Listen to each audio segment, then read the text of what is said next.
ধর্মেন্দ্র যাদবকে প্রশাসক মন্ডলীতে vice chairman রাখা হলো কেন? তৃণমূল জবাব দাও। ধর্মেন্দ্র যাদবকে প্রশাসক মন্ডলীতে রাখা হলো কেন? তৃণমূল জবাব দাও। বহিরাগত ধর্মেন্দ্র যাদব দুরহাটো প্রশাসক মণ্ডলীর নতুন তালিকা প্রকাশের পর দুর্গাপুর নগর নিগমের সামনে বিক্ষোভ দেখালো বাংলা পক্ষ। সোমবার দুর্গাপুর নগর নিগমের সামনে প্রশাসক মণ্ডলীতে সদ্য ভাইস চেয়ারপারসনের পদ পাওয়া অবাঙালি ধর্মেন্দ্র যাদবকে অবিলম্বে অপসারণের দাবি তুলে বিক্ষোভ দেখানো হয় বাংলা পক্ষের তরফে। সংগঠনের পশ্চিম বর্ধমান জেলা সম্পাদক অক্ষয় বন্দ্যোপাধ্যায় দাবি তোলেন, 85% বাঙালি অধ্যুষিত দুর্গাপুরে কেন অবাঙালি থাকবে? যে দুর্গাপুর মিউনিসিপাল কর্পোরেশন দীর্ঘদিন ধরে ভোট করাতে পারেনি, তার পরিবর্তে প্রশাসক মণ্ডলী দ্বারা ভোট চলছে, পরিচালনা চলছে। কিছুদিন আগে বোর্ড থেকে 3 জন বাঙালিকে নাম সরিয়ে দিয়ে এক বহিরাগতকে চেয়ারপারসন করেছে। আমরা চাই অবিলম্বে এই পুরপ্রশাসন চালাবে বাঙালি, কোনো বহিরাগত চালাবে না। অবিলম্বে তাদের পুনর্বহাল করতে হবে এবং তাছাড়াও যদি পুনর্বহাল না করে বাঙালিকে ব্যবস্থা করতে হবে। আমরা এই পদে বাঙালিকে চাই, অন্য কোনো আমরা কাউকে চাই না। তার জন্য আজ আমরা প্রতিবাদ করছি, বিক্ষোভ করছি। আপনারা জানেন বিহারে, ঝাড়খণ্ডে কোনো বাঙালি চেয়ারপারসন হয়, কোনো বাঙালি কাউন্সিলর হয়? দুর্গাপুরটা দেখেন 86% বাঙালি। দুর্গাপুরের 86% বাঙালি সত্ত্বেও কেন বাইরের রাজ্যের লোকজন দুর্গাপুর চালাবে? দুর্গাপুরকে 40টা ওয়ার্ডের মধ্যে কোনো কাউন্সিলর ছিল না? দুর্গাপুরে কোনো যোগ্য নেতা নেই যে বাইরের থেকে এনে পর জেমুই গ্রাম থেকে যে এসছে বিহার থেকে তাকে দুর্গাপুর প্রচার করতে হচ্ছে? আমরা চাই অবিলম্বে দুর্গাপুর মিউনিসিপাল কর্পোরেশনের ভোট করতে হবে এবং তাড়াতাড়ির মধ্যে এই বোর্ডের যে আছে সকল বাঙালিকে পুনরায় বহাল করতে হবে। বাংলা পক্ষের তরফে এদিনের বিক্ষোভের জবাব দিতে গিয়ে দুর্গাপুর নগর নিগমের নবনিযুক্ত ভাইস চেয়ারপারসন ধর্মেন্দ্র যাদব বলেন, এর আগেও তো বাঙালিরা অনেকজন বিভিন্ন চেয়ারে দুর্গাপুরে থেকেছেন, কোনোদিন তো শুনি।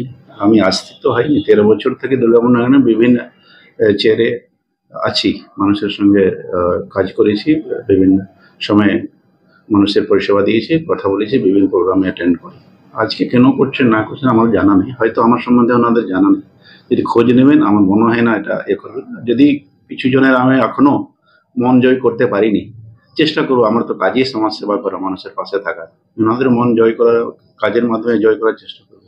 যখন থেকে আপনি এই যে ভাইস চেয়ারপারসন হয়েছেন, তাদের দাবি কেন আপনাকে সেই কি? একটা তো আমি ভাইস চেয়ারপারসন হয়েছি, আমি এমআইসি হয়েছি, আমি বোর্ড মেম্বার হয়েছি, আমি কাউন্সিলর হয়েছি, সব তো দলের ইচ্ছাই হয়েছে। দল টিকিট দিয়েছি, জিতেছি, তারপরে দিয়েছি। আজকে যে ভাইস চেয়ারপারসন করা হয়েছে এটা তো গভর্নমেন্টের সার্কুলার, নমিনেটেড বাই গভর্নমেন্ট দিয়েছে। আমি তো জোরে করে বসে যাইনি।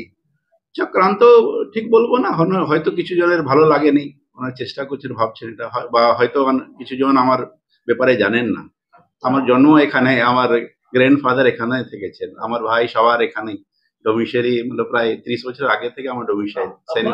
অপরদিকে বিজেপির তরফে হিন্দিভাষী বাংলাভাষী বলে রাজনৈতিক ফায়দা তুলতে চায় বলে দাবি করে দলের পশ্চিম বর্ধমান জেলা সহসভাপতি চন্দ্রশেখর বন্দ্যোপাধ্যায় জানান, পশ্চিম বর্ধমান বাংলা পক্ষের পক্ষ হতে দুর্গাপুর নগর নিগমের সামনে নাকি ধর্ণা বিক্ষোভ প্রদর্শন করা হয়েছে যে হিন্দিভাষী ধর্মেন্দ্র যাদবকে কেন ভাইস চেয়ারম্যান করেছেন রাজ্যের সরকার। আমি এই বাংলা পক্ষ যারা হচ্ছে তৃণমূলের পরামর্শদাতা, আইপ্যাকের বি টিম হিসাবে তৃণমূলের কাজ করেন। এরা প্রশান্ত কিশোর আইপ্যাকের প্রধান, তার বিহারে একবার নাম থাকে ভোটার লিস্টে, একবার হচ্ছে পশ্চিমবাংলার ভবানীপুরে।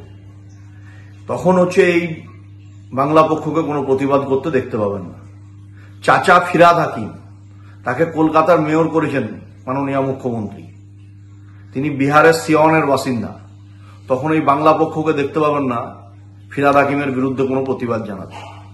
যারা হিন্দিভাষী বাংলাভাষী এসব ভাগাভাগি করে রাজনৈতিক ফায়দা তুলতে চাইছে তৃণমূলের বি টিম এই বাংলা পক্ষ, তাদেরকে বলি দুর্গাপুরের রুচিশীল, কৃষ্টিশীল, সৃষ্টিশীল মানুষ এই নোংরা পলিটিক্সকে গুরুত্ব দেয় না। তাই ভারতীয় জনতা পার্টি দুর্গাপুরের মানুষের নার্ভটা জানে, পালসটা জানে। আমরাও দুর্গাপুরের মানুষের সাথে অঙ্গাঙ্গিভাবে জড়িত। দুর্গাপুরের ভূমিপুত্র হিসাবে, দুর্গাপুরের মানুষ হিসাবে আমরা এটাকে ভালোভাবে বুঝি।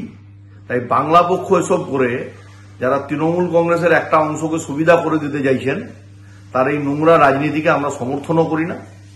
আর বাংলা পক্ষ যতদিন পর্যন্ত তৃণমূল কংগ্রেসের দালালি করা না ছাড়বে ততদিন এই সংগঠনটাকে আমরা কোনো গুরুত্বও দিচ্ছি না, আর এর কোনো গুরুত্বও নেই। Bureau report, the e-paper digital. Asansol Durgapur উন্নয়ন কর্তৃপক্ষের জমির ওপর কোনরূপ অবৈধ দখলদারি বা নির্মাণ নজরে পড়লে তৎক্ষণাৎ আমাদের জানান। কল করুন আসানসোলের ক্ষেত্রে 9046223651, দুর্গাপুর 9046223650। আসানসোল দুর্গাপুর উন্নয়ন কর্তৃপক্ষ দ্বারা জনস্বার্থে প্রচারিত। DSMS, a premier management college in Durgapur. Admission open for hotel management, hospital management, tourism management, BBA, BCA and nursing. Excellent training and placement assistance.